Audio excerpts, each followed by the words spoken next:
Hello, I'm Toycat and welcome back to my second channel video. There are over 190 nations on Earth that will allow you to become a citizen if you meet certain criteria. In fact, you can become a citizen of more than one nation on Earth, and this raises the question of what even is a citizenship then? It's even more weird when you dive into countries like the US, where some people are willing to go through great lengths, risking their life to become a citizen of that country, while some people will spend thousands of dollars just to relinquish that very same citizenship. A citizenship probably isn't something that's come up a great deal in your life, probably hasn't affected yours all too much, so why do people care about it so much? What even is that very citizenship? And most importantly of all, how do you actually get it? Because that third question is also interesting, because almost every country has slightly different rules about what does and doesn't make you a citizen, and so that's something I wanted to dive into with today's video, which I hope you all enjoy. But we're going to start with the back to basics explanation of where does citizenship even come from, because just like democracy, it basically traces all the way back to the ancient Greek city-states. That's always the first point you dive into, and it does come from a similar, vein from the right to vote. So you've probably heard the fun fact that, like, oh yeah, in the olden days, only rich men could vote, and that was about it. And the truth is, yeah, that is correct. If you look at the ancient Greek city-states, you had to be not only a man, but also usually a wealthy man to be able to become a citizen, and so to be able to vote. However, that's only half the equation. Being a citizen wasn't seen as this great good thing back in the day. It was actually a balance of rights and responsibilities. In exchange for the right to vote and to decide on your country, that was a very novel idea at the time, you had to also fund that country by paying taxes. You only have to pay taxes as being a citizen, and also you had to, potentially protect that country by enrolling in the military service. So if you weren't willing to protect and you weren't willing to pay for your country, you didn't get to have a say in it. So the logic makes sense when you're inventing the concept from scratch. However, although democracy and the more important point of citizenship was only available to a small percentage of the ancient Greek state, nowadays, if you look at the Earth, more than 99% of humans are a citizen of some country. It doesn't matter what age you are, it doesn't matter what background you are, and it doesn't matter how much money you have. If you are a human, you're probably a citizen of some nation. The reason I say 99% is because there are some stateless people, which is a fun topic for another time, which we're going to push off to the side. But just trust me when I say that you are a citizen of the country, almost certainly. And take me, for example. I am a citizen of the United Kingdom of Great Britain and Northern Ireland. Why am I a citizen? Why am I British, you could say? Well, I have about 50% of my ancestry coming from this country, and I was born in this country, and I spent my childhood around it, so it makes sense that you would call me British, maybe, I don't know, I assume you do, and therefore you might say, like, oh yeah, it's obvious you're British, so you're a British citizen. However, governments don't have this, oh, it's obvious rule. It's always very strict written down things, so the way a government sees you as being British is if you are born to British parents, and although this is called jus sanguinis, rule of blood, it's the most common way that countries around the world decide if you're a citizen, if you're, based on something. So if you're born to German parents, you are German. Even if you're born to German parents in the United Kingdom, that is how they will determine citizenship. However, this is where things get a little bit fun, because the second rule, because that applies to basically every country in the Earth, if you're born to two American parents, you'll become an American, even if you're born in the United Kingdom. Born to two UK parents, but in the United States of America, you'll become an American. Fun fact, this is why the current Prime Minister of the UK, Boris Johnson, is or used to be an American until he spent the thousands to relinquish his citizenship. So fun fact for you, but even more fun fact for you is the fact that to become a United States citizen, you don't have to have American parents. Instead, what you can do is use the jus soli. So jus sanguinis was rule of blood, jus soli, or right of blood, I think it is.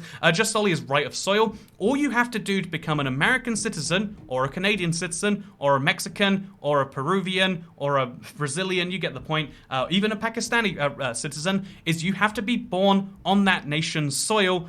Sometimes there's the weird caveat of legally being there, but basically being born in the United States of America, let's say at a United States hospital, will make you an American citizen. And so this means there's the very interesting fact here, in my opinion, that if you have German parents, who happen to have you while you're in the United States, you will be German via your parents, via jus sanguini, and you'll be American via the soil, which is the United States soil. And so because, and it doesn't have to be an accident, it can happen on purpose too. If your parents are German immigrants, let's say, then you would become German and American, because obviously German via your parents, American via the country you live in. And the reason that this is true, you'll notice it lines up, the solid blue countries line up very closely with the New World.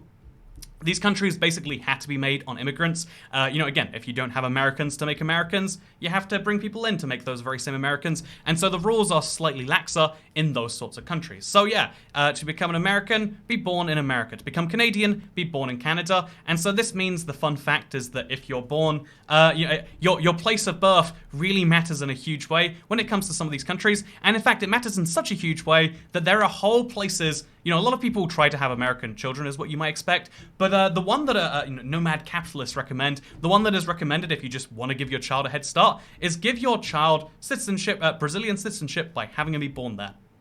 All you gotta do is go to Brazil for a few months. There's a whole guide about this, by the way. There's multiple ones of these. Brazil doesn't even really care. It's like, sure, yeah, if you want to have your child be born here, feel free to. And then they'll get themselves what I believe is called an A- passport, like a passport that gives you a fair few benefits, in my opinion. And so yeah, if you want, also, by the way, if you give birth to a child, you then have residency in Brazil via link to that child, so it's even more interesting. But yeah, basically, being born in a blue country is a cool benefit. America is a weird exception that people choose not to sometimes, but again, we can dive into that another time. So yeah, the dark blue countries are that, and then the light blue countries is there are some restrictions, and then the even lighter blue countries, like India, is where they had it at some point, and then decided, ooh, that's a bad idea overall, and decided to get rid of it. So what exactly are those restrictions? I'm glad you didn't ask, internet. So according to this, the United Kingdom, where I live, at least one parent must be a British citizen or legally settled in the country on or upon the 10th birthday of the child, regardless of the parent's citizenship status. So even let's say my parents were an American and a Canadian, and they had me in the United Kingdom while they were here on a tourist visa, and then they just overstayed it for 10 years, that would not be valid.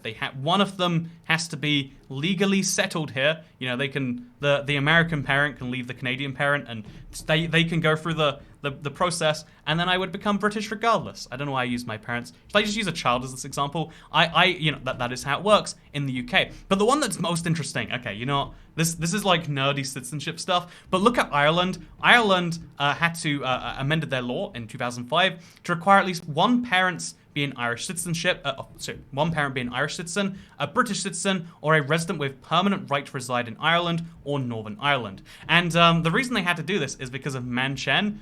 Chen versus the Home Secretary was an EU case because Catherine Zhu was born in Belfast to Chinese parents. They were both Chinese citizens who were just living in Wales, part of the UK. And they decided so that their child could reside in the UK, because the UK, if you go back to the rules on our citizenship, you have to be legally settled there on the 10th birthday, and again, it's a whole thing, or again, that's not what they would have been. So what they decided to do is go to Belfast, which is part of the UK, but infers you Irish citizenship. And so they went to Belfast, where the child wouldn't get a British citizenship, because obviously the United Kingdom abandoned jus soli. However, Ireland had not yet abandoned it, which means that by being born in Belfast, despite that being, by the way, I'd like to point out, a part of the UK, the United Kingdom of Great Britain and Northern Ireland, because Ireland still has some claim to it, not officially, but they'll give you a citizenship if you're born there, just to make sure the bombing stopped, long story short. But because Ireland will give you citizenship, despite not being born in their borders, but also in their borders, I'm not trying to start a fight, I'm just saying what it is, then that means that they could give their child Irish citizenship just by being born there, and being an Irish citizen allows you to live in the UK, meaning to give their child the right to reside in the UK, all they had to do was send the child to another part of the UK where another country would give them a citizenship. And it's the most insane case, in my opinion, but I love it because it combines so many facts together that seem kind of illogical by themselves. Like the UK and Irish citizens are allowed to live freely in each other's countries. That's a fact. Northern Ireland is a part of the United Kingdom, but Ireland will give you citizenship for being born there, just to help ease tensions. And you combine those two things, and all of a sudden, being Irish allows you to live in Cardiff, and it's fascinating to me when you wouldn't be able to if you were born in Cardiff itself, if you were born to those exact same parents. And so, yeah, they had to close the loophole. I love obscure legal cases. I just have to say that one. And so, yeah, that is a weird way you can become it. And that's why so many countries have so many weird rules about it. Like Australia, you have to have at least one parent who's an Australian citizen or permanent resident, or else after living the first 10 years of their life in Australia. So you can't just have a child in Australia on a holiday, take them back, and then later claim they're Australian, like you could do with Brazil. That is genuinely a thing. Give birth to your child in Brazil, 30 years later they can come back there, and hey, now they're a Brazilian. I think I used to know a guy who did that. Like, he was always saying he was Brazilian, despite not being from Brazil, not speaking any Portuguese,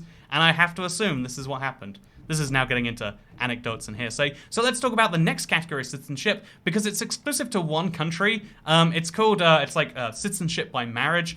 Only Cabo Verde has it, and if you marry a citizen, someone who is from Cabo Verde, then you will immediately become a Cabo Verdean citizen. I wonder what the laws on this as regards to, like, if you divorce them, do you keep your citizenship? Because stripping someone of their citizenship is a very hard thing to do. I don't know for sure, but I'm just saying, if you wanna date and you wanna marry based on citizenship alone, Cabo Verde is the place to do so. In fact, I'm gonna start looking for some hot Cabo Verdean singles right now. Let's go to the beach, shall we? Do you want to marry me, anyone?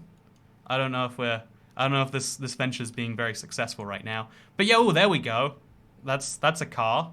There's probably people. Oh wait, look at that. There are a couple already. Is this weird? This is weird. I'm gonna stop doing this. But you know what's important? If you decide to be weird in Cabo Verde, you can become a citizen of another country, and that's pretty darn cool. The other way, the fourth way, that is usually not.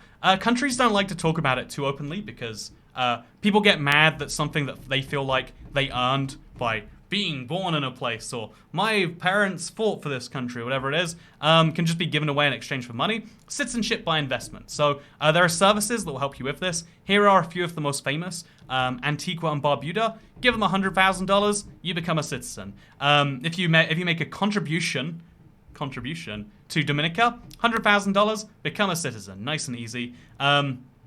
Grenada, $150,000. There's Malta, Montenegro, North Macedonia, Turkey. Honestly, this is the one I consider because it's an investment, so it's not like you're losing the money. You throw a couple $100,000 euros in there, wait 2 to 5 months, and you get free movement to the Schengen area. Wait, really? That seems interesting. But yeah, I might become a North Macedonian. Add to my fun pile of citizenships. I don't have a pile. I have one. I'm still working on the second, but Ireland won't let you apply for a citizenship because of COVID. I don't know what that means. I don't understand how anything makes sense in the modern world. But you know what doesn't make sense? The next thing here. So being a citizen is great because you get to live in a country, and also other countries treat you differently depending on which country you're a citizen of. A lot of people take this with great umbrage, and I can kind of understand why. That, like, even if I'm a derp, I break traffic laws all the time here in the UK. But if you're an upstanding citizen of Chad, you're a Chad. And we both go to Japan, you know what happens? They let me in, and you know what they say to you? They say, sir, you don't have the visa required in advance. There's not even a direct flight from here to Japan. How did you get here?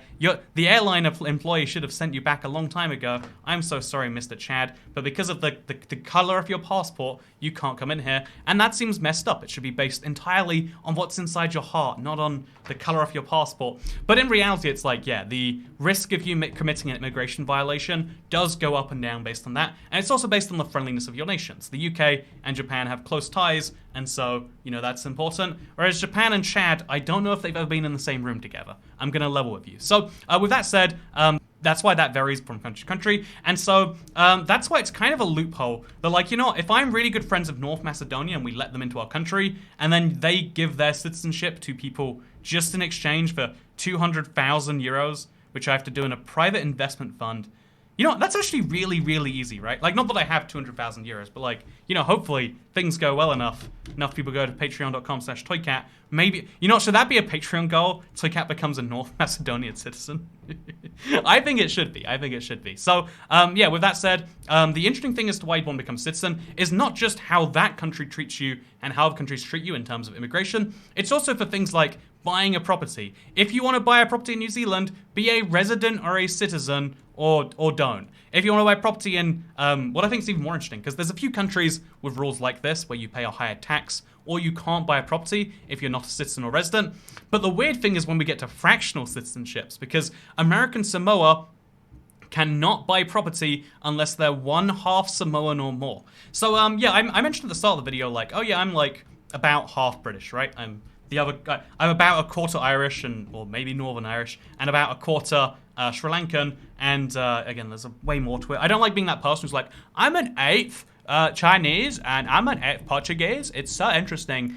Isn't my heritage the thing you care about most? No, I don't care. I don't care. But in case you're curious, that makes me about half British, right? And you know, in reality, just being a citizen is enough. However, some countries are like, no, we need to make sure that you have a Samoan parent on one side directly, or no way no. And that's fascinating to me. That, like, you know, can you buy a property? There isn't. How much does a house cost though? $60,000 for a 3-bedroom home. See, that's what you can do if you just limit property purchases. It's probably just that it's an island chain in the middle of nowhere. But no, it's down to that. So that's really interesting. You know what's even more interesting? British nationality. I said that I'm a British citizen, and I am. I'm lucky that I was born in the mainland United Kingdom of Great Britain and Northern Ireland. However, you can also be a British Overseas Territory citizen. You can be a British Overseas citizen, a British subject, a British national overseas, and a British protected person, which is fascinating to me.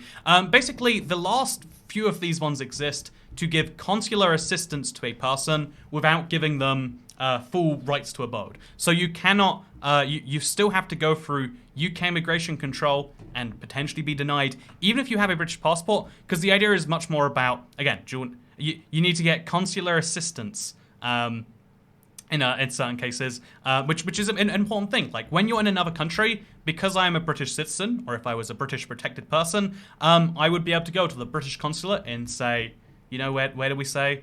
Chad. If we go to the British Embassy, maybe even, which is around here somewhere, British Embassy, Chad. Do we have one? We totally have one. There we go. No, that's the Embassy of Nigeria. Well, I'd go there, wouldn't I? Actually, interestingly enough, oh, this isn't true anymore, but if you're an EU citizen, you go to another EU embassy. Does the UK really not have a British embassy? Okay, do we have one in Cabo Verde? We better have one in Cape Verde. Are we screwed? Oh, it's over. You know what? I go to Cabo Verde, I've got to marry someone if I want consular assistance. So anyway, with that said, jokes aside, obviously, being able to just go to, say, Malaysia, Kuala Lumpur, I lose my passport, now I can't get home. You know what I do? British Embassy. There we go. British High Commission, because it's a former Commonwealth country. And you know what they do? Is they probably help me out. Again, during COVID, I think they don't anymore, which is very confusing. I don't understand rules and diseases and how they interact. But what I do understand, is this the building here? That's a fancy building if that's really it.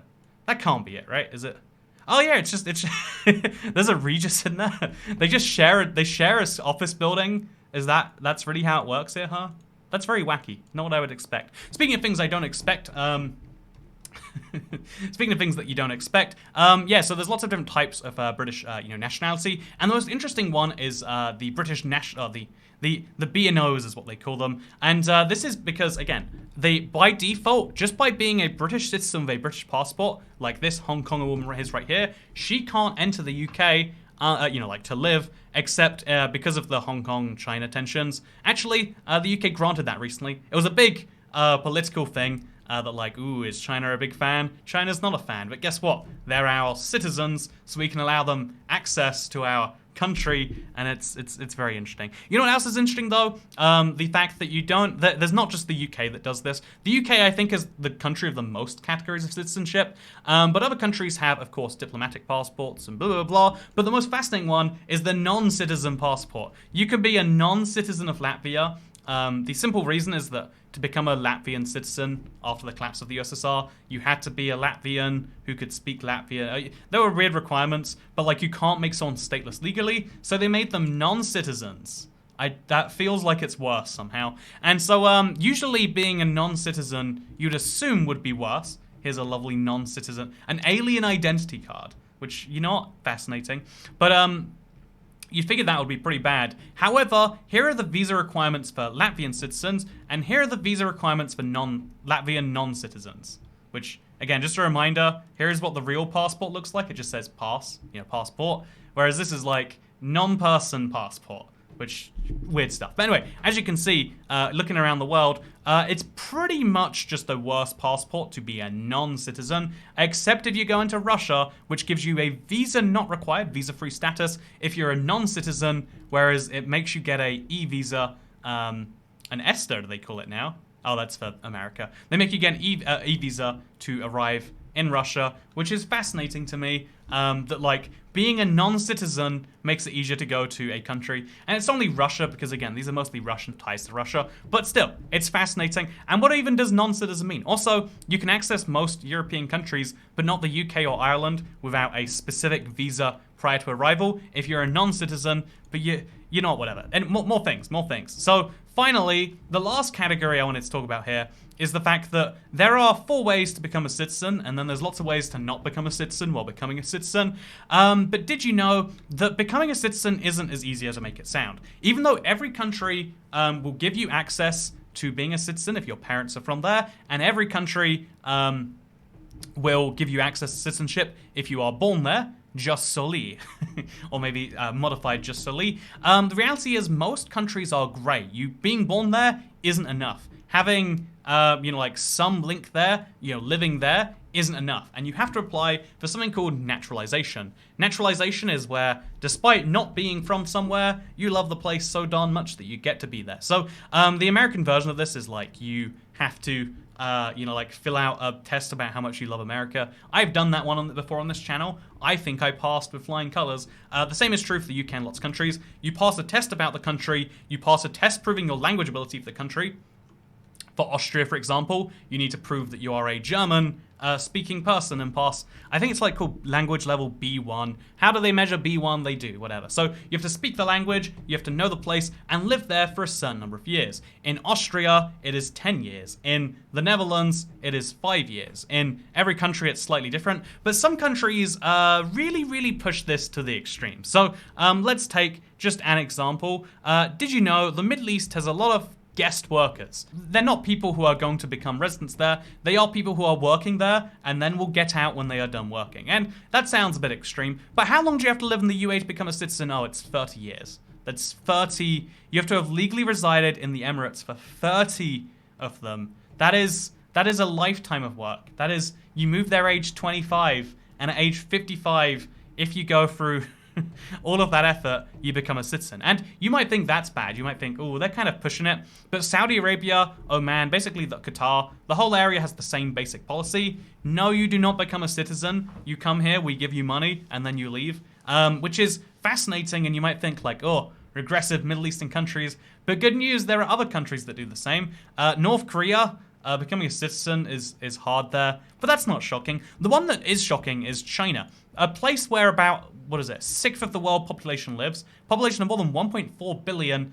This country, I love how you can't highlight China because of the questionable borders, but if you would like to move to China, and wouldn't we all, and become a Chinese citizen, and, because there's a lot of people who live in the West who are like, yeah, China is #1, they have the greatest economic and political system. I've always thought that it'd be better if I couldn't vote.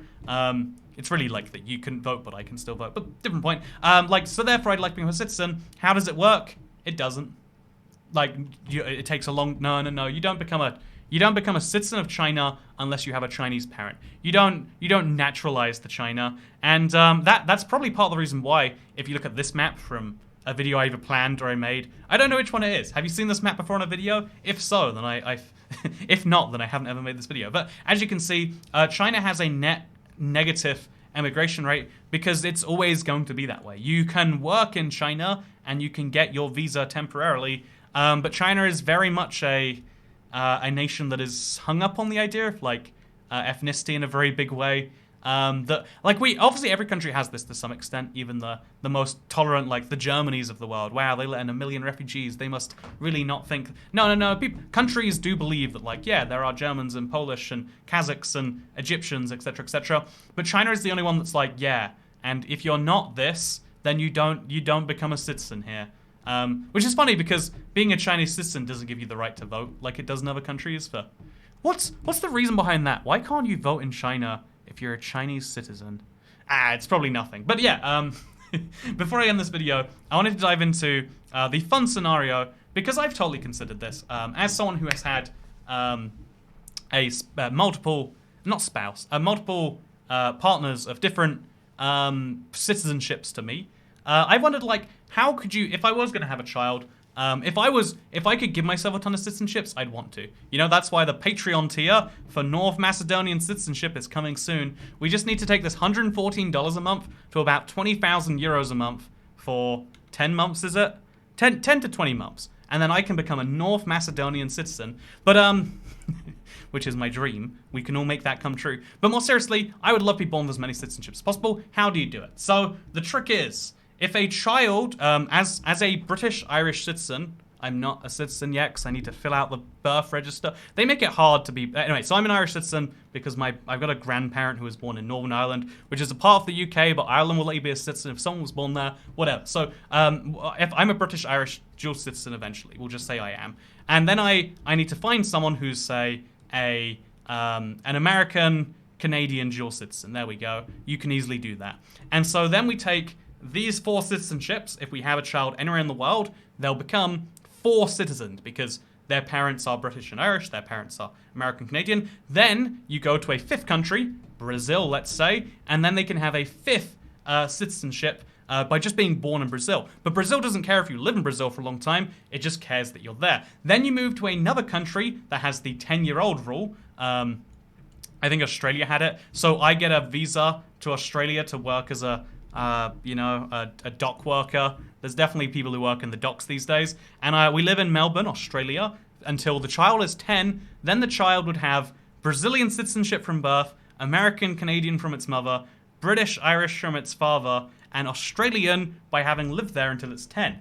Then we move again to a country that has a 5-year rule. The Netherlands doesn't allow dual nationality, I don't think. So a similar country that has a 5-year rule, so that by the time the child is 15, he has citizenship of that country. And then, because I'm wildly wealthy, because apparently I'm moving all around the world, so there must be some money involved, then we give the child a $250,000 euros to buy North Macedonian citizenship. Then the child buys all the Caribbean ones, a little Dominica, a little St. Lucian. Let me go back to this list, actually. You could buy an Antigua and Barbudan, a Dominican, a Granadan, Maltese, Montenegro. Long story short, you can get to 20 citizenships if you really, really try. And I'm just saying, someone out there who has dual nationality from 2 countries that can pass that down to their child, hit me up. You know, or wait, even better, if you're from Cabo Verde and would like to arrange a sham marriage, you know, in exchange for my current Patreon level of $114, hit me up also. Yeah, this was all a ploy just to boost Toycat's international dating life. Thank you very much for watching this video. Hope you all enjoyed it. If you did, then this was actually some notes about this were provided. Someone just hit me up and was like, "Hey, I would love to help you with some stuff." So this was edited and pre-helped by I'll put his name on screen. Yeah, if you like it, let me know and let him know in the comments down below. And if you really liked it, give me 200,000 euros or just 2 euros, anywhere in between. Over at patreon.com/toycat. The money is not used to improve these videos. The fact that I hired an editor, unrelated to how much money you give me. This is a low quality series, and it's gonna stay that way, damn it. Thank you for watching. 3rd channel, 2nd channel. I know the channel, okay? Goodbye.